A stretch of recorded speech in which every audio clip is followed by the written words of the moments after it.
My name is Anthony, I'm Gabby. and we are voice actors. Welcome. We were just joking around. Happy Tuesday, Monday. Tuesday, Monday. That's right.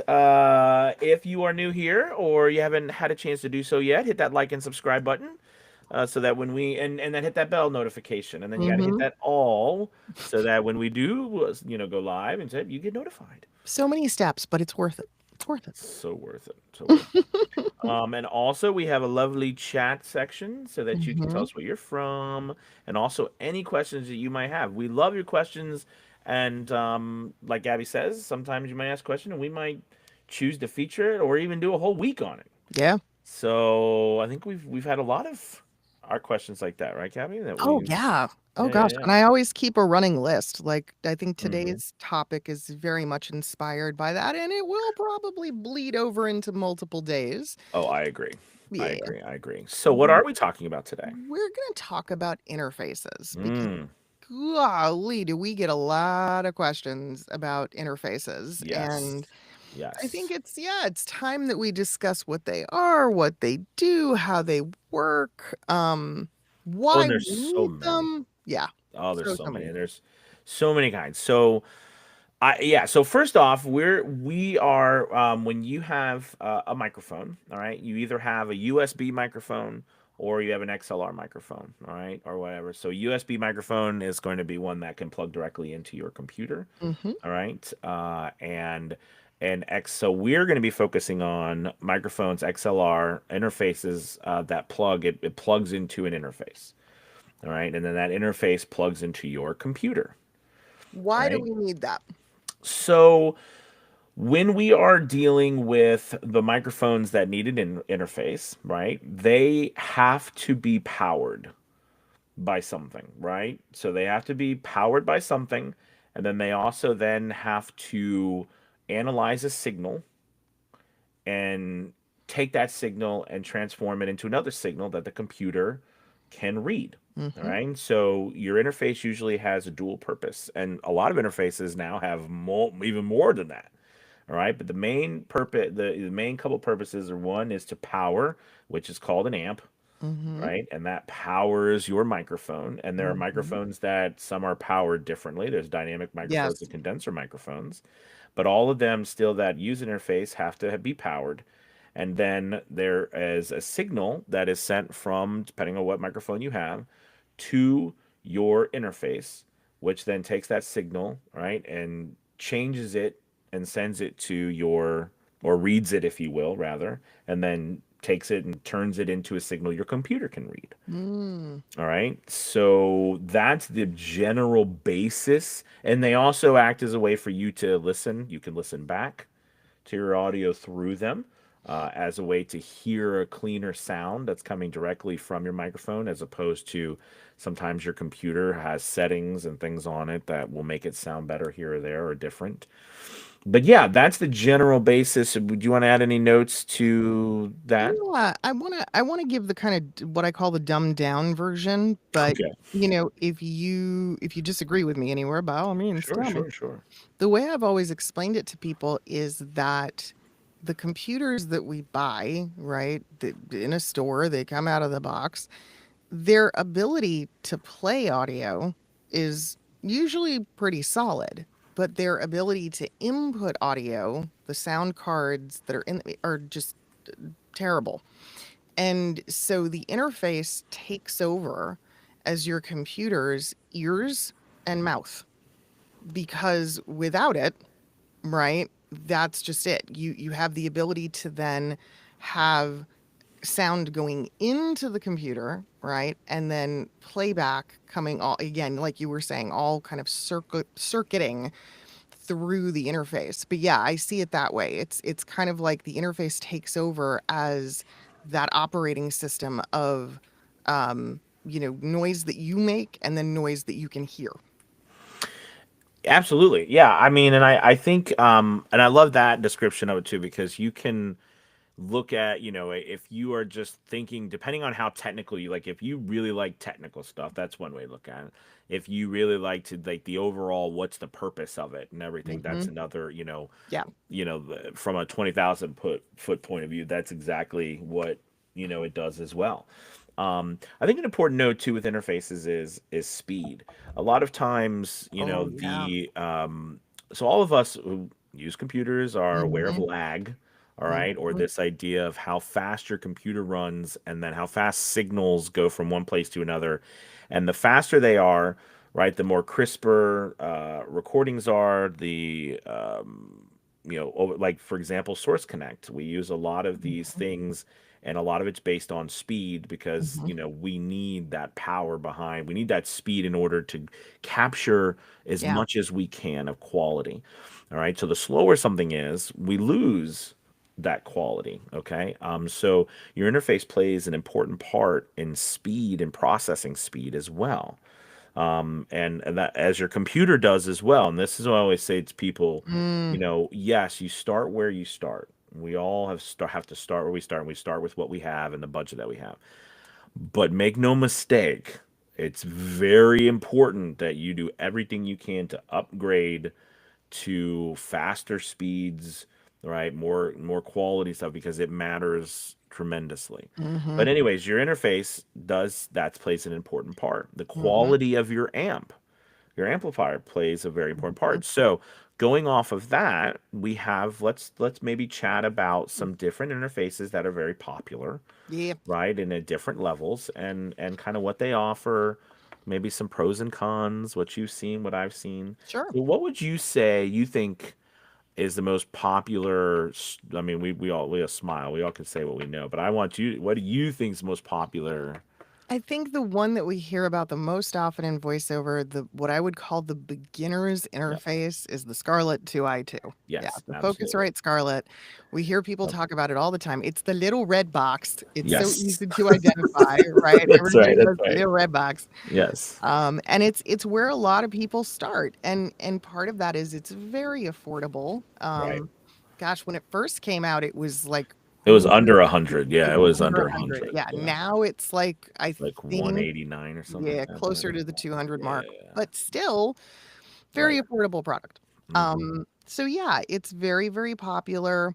Um, The Presonus audio box uh-huh. was another one, not as Hmm. popular as the 2i2, but definitely another one that people got because you could get a package also. Hmm. I think with Studio One and things like that. Because Yeah. I had a Presonus audio box when I first started. That was my first interface. I had a Presonus that was actually my favorite interface of all time, Mhm. but they stopped making it, and eventually the drivers were unsupported, and I had to Oh yeah. retire it, and it made me so sad.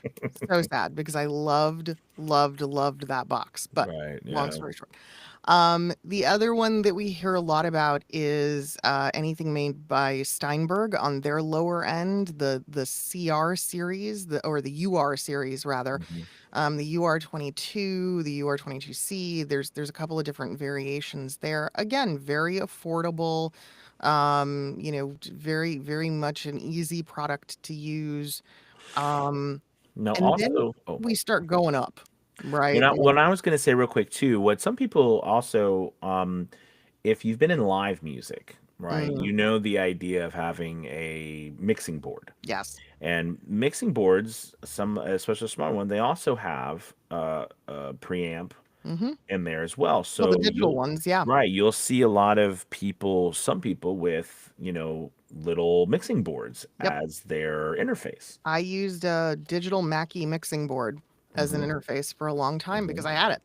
Hmm. Yeah. Yeah, yeah. So there's a lot of variety, a lot of varieties. There's also ones where, you could even go as far as it got very popular after Mike Delgadio did Mm, the Zoom H5 video where he had a portable setup that he had built. This was years and years yeah. ago.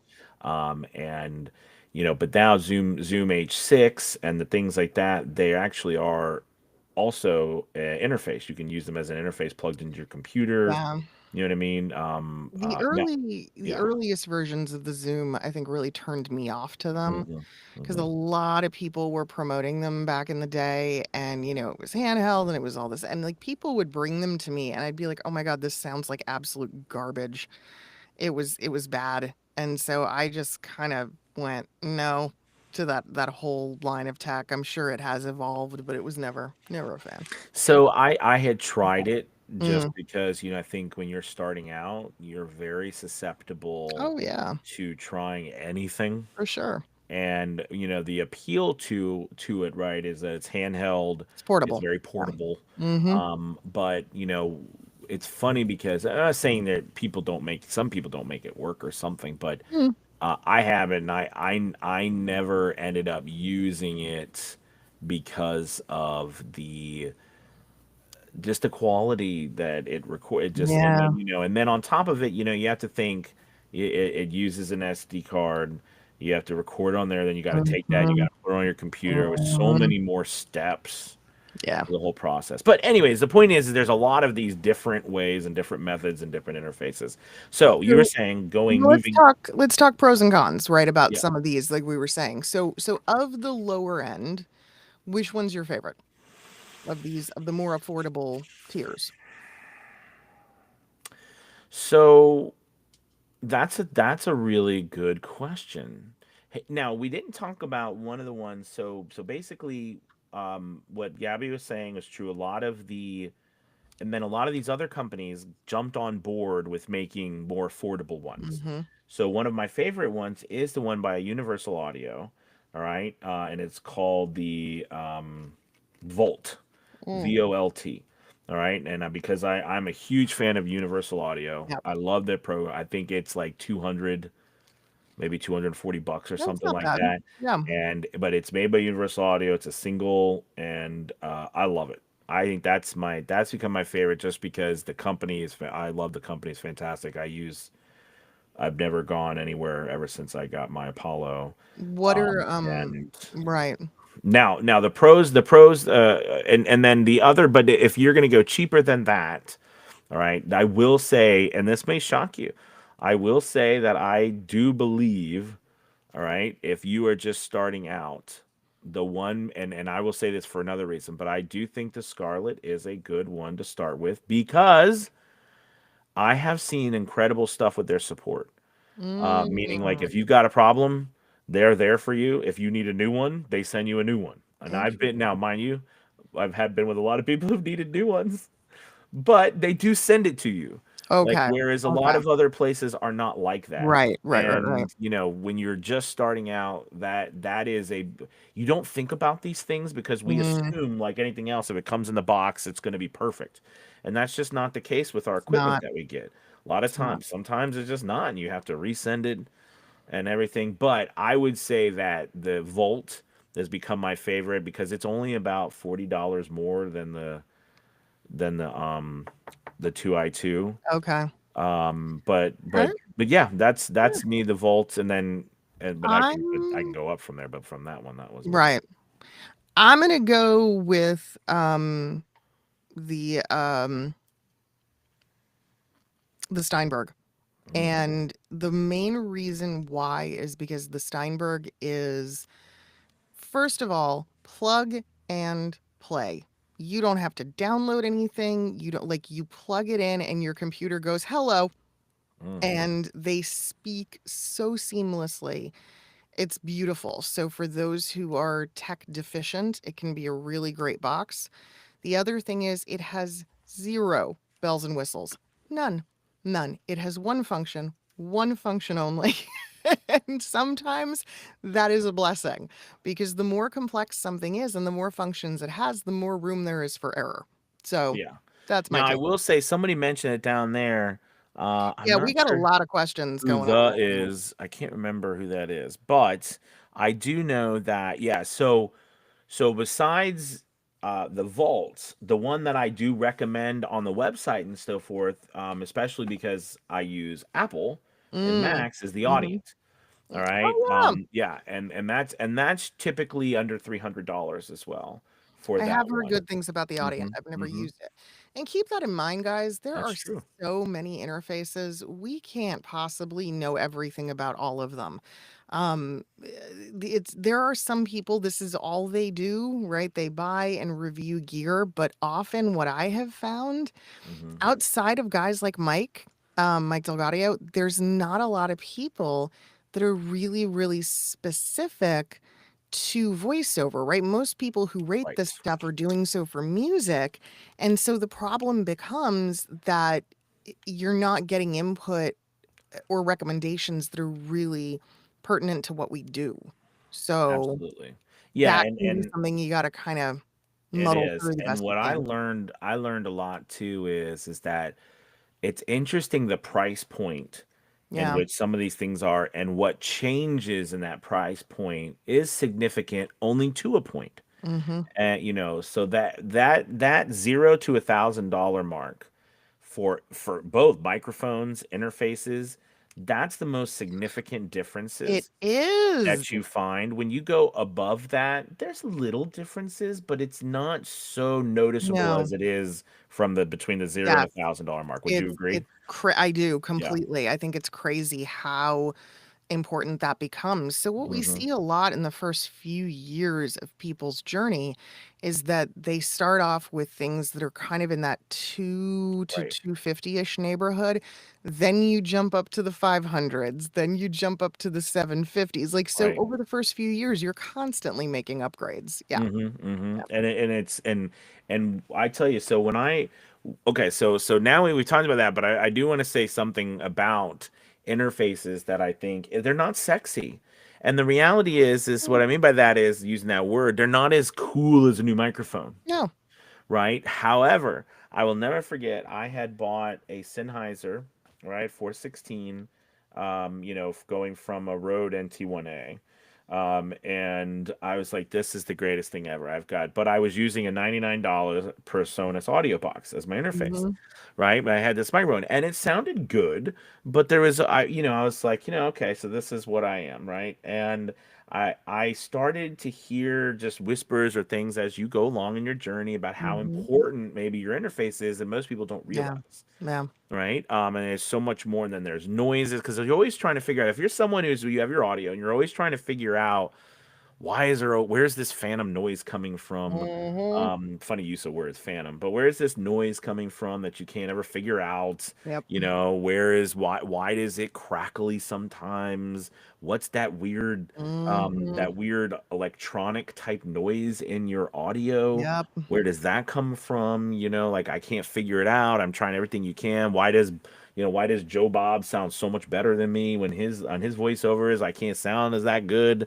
But you're like, I've got this mic. So what happened was I started doing research and I started learning how vital your interface is. And so I don't know what kind of bit the bullet and I bought an Apollo Twin Mhm. user Well, don't get ahead. We'll get into that tomorrow. We'll go into the higher okay, so we category won't then. go into those later on. Yeah. But the point is that it is extremely tender that your interface is extremely important.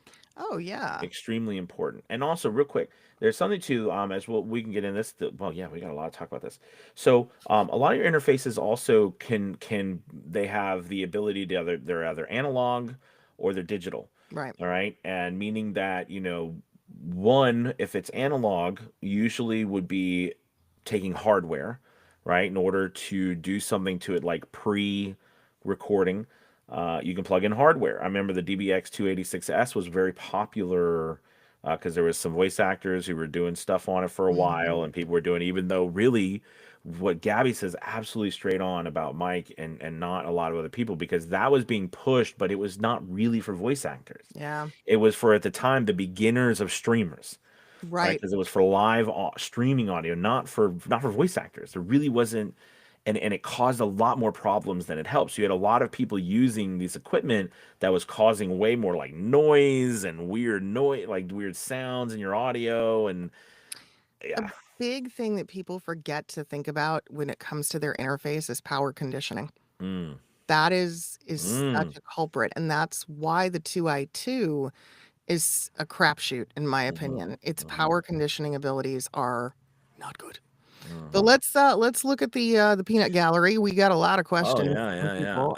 Let's see. My Chris says my way into VO was rock singing vocals. And He then has a he asked question a later question. on. He Yeah, said, "Yeah, any recommendations for one to use for rock vocals in VO?" I couldn't tell you, Chris. I mean, honestly, I'm not a musician, so I mean, But like I tell people all the time, I'm like, I pay attention to what I need to know for what I do and nothing else. I'm sure there are plenty of folks out there though who do double duty and could give you some input there. Yeah, I mean, some of the, like if you go in like, for example, as you go Presonus, um, gosh, Yamaha, Mhm. Sennheiser, Shure, all these places they make actual, soundboards Yeah. that give you the thing with rock and the live music, right? It's more about mixing right at that moment, right? You're mixing Unless he's different talking about levels. studio recording for rock vocals. And even those, you're gonna have depending on, what the music is, but Hmm. so much is digital now, even though a lot of people still love their buttons. So yes, so that's a good point, but I don't see a lot of that being used together unless you're in a bigger studio, right? No, not really. Um, Andy asked, how about the Vocaster 1 or where, Vocaster 1? I don't even know how it's pronounced. I don't know what that is. where is this? Oh, right here. Yeah. Right. How about the Vocaster one? That is interesting. What is the Voca? And this brings up a really good point too, right? Is that I mean, who knows what? Like, there's so much out there, like you said. The Yeah. Focusrite Vocaster One USB-C podcasting audio interface. Mm, Okay. So it's got a USB, so it's into your computer USB. It's got a XLR input for a microphone, and it's a teeny, but mm, it's 150 mm, and it looks very portable. It looks very simple. It's got your mic and yeah. your headphones, and that's about it. Yeah. It looks like, does it have phantom power? That's There's a lot of product right now, guys, and keep that in mind in that lower tier category that is really being created for podcasters. And again, it's it does have phantom power. Okay. kind of, like it's a little bit of a hit or miss in terms of trying them out. You might find something that gives you exceptional audio quality, or you might find that it doesn't. And one of the things we see a lot with podcasts is unfortunately crappy audio. So just keep Oh that well, in mind. The standard is a absolutely. little different for us. It needs to be a little higher end. Absolutely. Um, And here's something too that I think is absolutely in the end, which we preach over and over again. oh yeah, Your room treatment plays, the most pivotal role. I think, for sure. and because you could have the best equipment in the world, but if your room treatment stinks, it just makes your place sound worse that much better, right? It's just like Sure. it just makes Yeah, it enhances the worstness. yeah, yeah, for sure. Um, Apogee, yes, as somebody commented on the Apogee. Apogee was really popular for a number of years.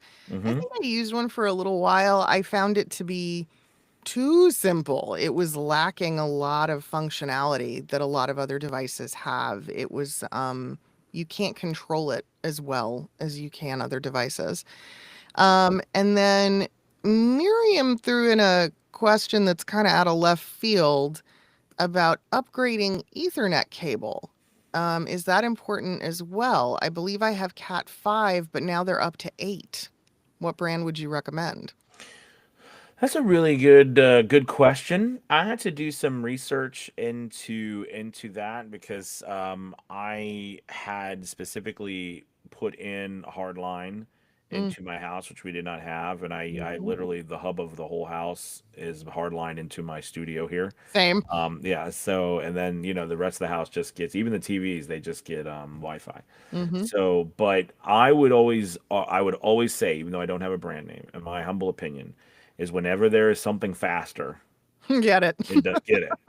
Get it. Faster is better. In our line of work, it's imperative because we everything we do is over the internet. Yeah, and I'll be honest, I think like, when it comes to things like cables like that, like especially like your Cat 5 or 8 or whatever, I don't think name brand matters all that much. I've never really, It's yeah, like probably, we probably could speak to someone who would say, they would maybe, have a whole world to say just about that too, right? I Because I don't would know. imagine, Everybody I've ever spoken to is like Cat 5 is Cat 5 is Cat 5 right? is Cat 5. It doesn't matter. I don't So, even, now that we bring it up, I don't know. Is that That's just the name of the. I don't even know brands that It's the make name of the like. cable. Yeah, that's what I'm Yeah, saying. that's a really I think interesting thing. it's manufactured to a specific Right, specification. right, exactly. It's like Romex, Right. when you're talking about, yeah, so I don't think it applies in terms of you don't have to worry about brand so much. I do think the XLR cable. So I mean, if you look Oh at the yeah. XLR cables, I mean, what then becomes, because yes, there is that you have to have a certain thing for Mhm. XLR cables to work. But what we find, right, is that the quality of the materials used, Mhm. right, how the construction of them, the construction of the points of contact, like for example, when the wire is actually going into the metal piece right on the Mhm. end. A lot Mhm. of times, the things that are poorly made and stuff, they fall apart very easily. And then what happens is they fall apart and you don't realize it, and then you start having issues. Yeah. There's noises, there's things that tell you. So your XLR cables are very important. Agreed. Well, you Agreed. guys, we have to. We've been chatting it up for a while. Good deal. You Well, guys we are didn't have awesome. yesterday, so we were We just, didn't. we We were didn't we have were just we yesterday. had too much to That's say. right.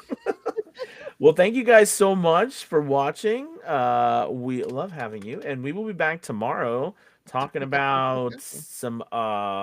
some maybe higher up the food chain interfaces. Yeah, yeah. Yeah. All right. Sounds good. Well, thank you guys so much for